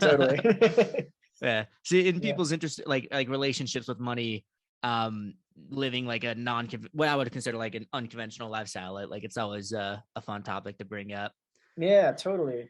Yeah, I think like for me, like as long as I have like the resources to like deal with my problems for like the next year, like that's makes me feel at ease. But also at some point I would like to retire. Like my job is very much so tied to my body and it's not going to be like an infinite resource, my body. So like, I got to plan for that sort of stuff too. So it's just like, yeah, it takes a little more planning, like working this type of lifestyle and like being careful. Cause like, if you get hurt, injured, it's like a whole thing. So, oh yeah, if you break your leg, or like even if you like if you roll your ankle, like you're out of work.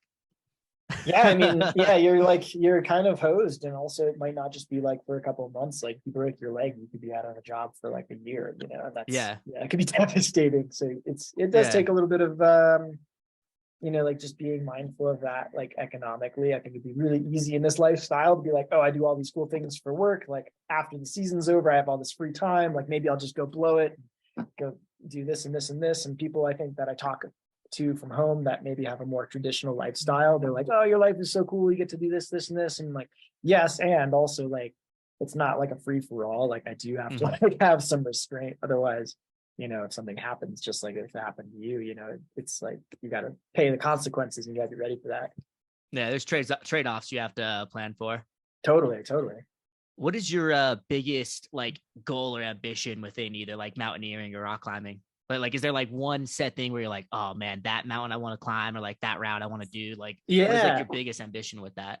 Professionally, I'd like to get my full PIN, which is IFMGA. It's International Federation Mountain Guide, like association, like thing. For a lot of people, that's like a 7-year process. And so this year, I'm like a third-ish away, a little less than a third of the way through that process. So I'm just chugging along through it, checking off my resume stuff. Recreationally, something I'm kind of aiming on for like a big picture goal that will be dissected by other goals is I want to do Makalu, which is an 8,000 meter peak. And it's in the Himalayan range. It's not a super well known peak in terms of like big expeditions up Everest happen all the freaking time, but Makalu is like, it's not as traveled. And I like that personally, because it's like, I don't know, it's just like a opportunity to do something that still has like all the things that I'm doing it for. People always ask me like, oh, did you ever do Everest? And I was like, no. It sounds terrible. I'm gonna delete that question then.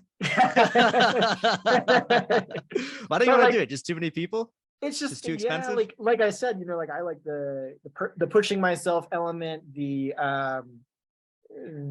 like trying an impossible thing component, and then also I like the solitude, and like I think there's a few things also that kind of go into that are separate from my normal qualms, but like the average Sherpa makes like $500 US a year, and that to me bothers me. So like I for obvious reasons, doing Everest where I'm supporting a government that's like, you can make the argument, well, hey, James, like Makalu is the same permit, like you're supporting the same thing, but like you're not required to go up and bring Sherpas along for Makalu. You could bring your own team. So like it's a little different. And I guess you could say the same thing about Everest, but I think like to go do it in a way that would be like reasonable given like what everyone else is doing, like it would be nice to like have that whole thing. So it's a complicated issue. I don't know, and my argument's maybe not like the most like rock solid, but Makalu I think would be a sweet one to go try just because it's a little more offbeat, and also like I don't need to be the tallest place in the world, but above 8,000 meters sounds kind of like a good challenge. And I have like some goals, like Denali is on the list as a specific goal because I think working in that terrain would make me way more experienced with high altitude camping, and so that's a component that would be necessary for something like that. And then there's a couple other objectives that are in the Himalaya that are like high altitude that would be like, all right, we do this one, and once that one goes well, like maybe it takes a few tries, sure, whatever, and then once that one's good, we go try this one. So yeah, I've got like those are like my big picture like recreational goals at least. Yeah. I also feel like with Everest, you would have the exact same experience that you did with Half Dome, where like if you can go from like the trailhead to cables and back in 6 hours, like guaranteed when you're at Everest, like you're going to be going so fast and there's going to be people in front of you going so slow. You're just going to be like, I have to pass you, but I can't because there's this ridge. And yeah, I don't know. I hope I'm that strong someday. Have you ever seen the 14 Peaks video? Yeah, of course, out? man. Yeah, I watched it on my way to go do Shasta. That's awesome. On the flight there. yeah. That's so funny. A lot of people I've talked to haven't been a huge fan of it, but I thought it was really impressive. Personally. Yeah. There's a girl that's attempting to do the same thing, but quicker right now. Oh, really? Do you know her name? She just needs I don't know her name. I can send it to you, but she only needs like there. right there. But she only needs like 2 more summits to like beat Nim's record. Oh, that's and awesome. It's just the 2 in China that she needs to get the permits for. So right now it's just bureaucracy holding it up. Yeah. I feel like if the permitting side of it wasn't so heinous, it would be a lot easier to to do it fast. Yeah. Because I like think once it's you're up hilarious there, that like, you know, well, and also like once you're acclimatized to, 30,000 feet, like 8,000 meters, like it's a lot easier to do a second 8,000 meter than it is to do a first 8,000 meter, right? Yeah, starting over from scratch. I feel like yeah, exactly. Yeah. Like I Yeah. think it was Colin O'Brady when he did his the world record of like the Adventures Grand Slam. Like he went straight from Everest unplanned to Denali. And normally it's like, 20 days because of all the acclimatization. He was Right. already acclimatized to 30,000. So he took a helicopter, then a flight straight there. And I think he did it in like 6 or 8 days. Yeah. Just like Yeah, that doesn't surprise me. fucking crushed it. You're like 2 days at rest at camp 14, and then just like straight up to 17 camp, and you're just like, all right, we're finishing up now. There's 17 camps.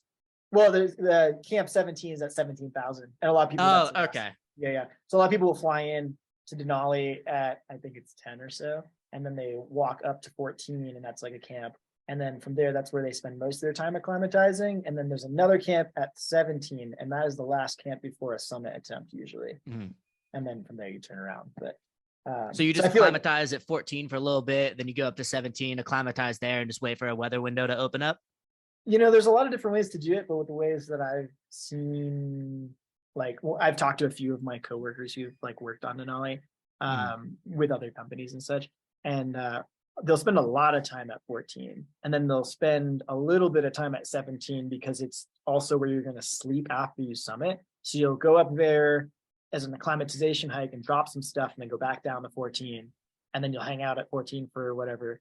And when you go back up to 17, eventually you might stay there for a night, but usually what will happen is like if you're not going all the way up for the summit, you'll usually like sleep there and then go for the summit, or you'll just go for the summit and then sleep at 17, but your stuff's already set up. So you're mostly good. And then you'll go down. So like 17 is kind of just like a space where you can retreat to if something goes wrong, because it's going down 3,000 more feet at that spot is like tricky. So, but people do summit from 14. So I feel like if this guy you're talking about was up there for like 8 days, I feel like, probably like 2 of those days were spent just hanging out at 14, recovering from the last 8,000 meter peak. And then he probably just like went for the summit from there and through 17 and did like a slingshot day in between to like drop stuff off, which that sounds gnarly. Yeah, I don't remember how long he did it in. I listened to him on Joe Rogan, but I remember it was like such a short period of time that it was like mind blowing. I think he did the entire Adventures Grand Slam and I think a single season. Yeah, that's insane. Yeah. Yeah, that's interesting. I'd love to see I'd have to look at the details for that, because I feel like that would be an interesting thing to just like see logistically like what had to happen, because he also probably got really lucky with weather. Like this Denali's like horrendous weather is like pretty common. Yeah, so. The weather is definitely important. Yeah. Do you have any other I think we have the same question. Yeah, so I was gonna ask about Aconcagua, but I definitely want to keep this under 2 hours. So last one, if outdoor tourism wasn't a thing, and I'm just personally curious, like, what do you think you'd be doing for a living? Oh, that's a great question. Well, so like, I do like the teaching aspect of it. So if it wasn't so like guide specific to tourism, like the teaching component would still be a thing. But I think like moreover, like the question is, if I wasn't doing what I'm already doing, like what would I be doing? Yeah. I feel like I'd probably go back to school and see how the travel nursing thing would work. I've always thought it'd be really cool to live on a tall ship. And I thought, how cool would it be if I was a travel nurse that worked in the yachi community and on tall ships. And yachis are, I don't know if you're familiar, but like yachis are folks who like, they work on people's like private huge boats. And some of these huge boats are like ones that are sailing ships. And so I thought, how cool it'd be if I was just like a nurse that worked on someone's cool yacht. And we're just like sailing around a couple months at a time. And yeah, that would be a cool profession to look into. Yeah, I think that's probably what I would do. Yeah. Nice. So just never 9 to 5 in an office. Not that kind of guy. Oh God. I guess I could do it, but it would slowly kill my soul, I think. Yeah. nothing wrong with it. My, you know, a lot of people. Nothing wrong with your soul slowly being sucked out of your body. It's totally fine. You don't need it. The gingers have been doing it for thousands of years. I can say that. I'm a ginger. It's fine. Yeah. Yeah. So, yeah, I don't know. I think there's something like really cool about like being able to sacrifice your time for like later happiness, and a 9 to 5 can definitely do that. I just think personally, like, I don't know, time is the only thing that's really ours. So like, why spend it? Like, why spend it fulfilling someone else's dream? Why not just like do it for your own dream? That's my personal prerogative. I think that's like easy for me to say with my biases, but yeah. Oh yeah, we can end it at that. If someone wants to get in contact with you, and I know you are not super active on social media, which props to you. Thanks. Where would you recommend getting in contact with you? Sure. Yeah, actually you can use my social media though if you like. My social media on Instagram is GallantWind7. And then also if you're looking for work or for advice, or even just for a guide in any of the spaces that, like, you know, maybe you overheard through the podcast, International Alpine Guides, who take requested guides all the time, and it's always nice to like hear that people want to, you know, like, hey, I heard you know, you do such and such, and like love to do a trip with you. It's always nice to like have that as opposed to the rando. Not that that's bad either. That's how that's how we met. So, you know, yeah. So yeah, those will probably work pretty good. I'm on Facebook, Instagram, and I think that's the only. Yeah, I think my spots. Cool. I'll link those two first links in the description. James, thanks for coming to the podcast, bro. I appreciate it. Not a problem. Yeah, thanks for having me on. I appreciate it.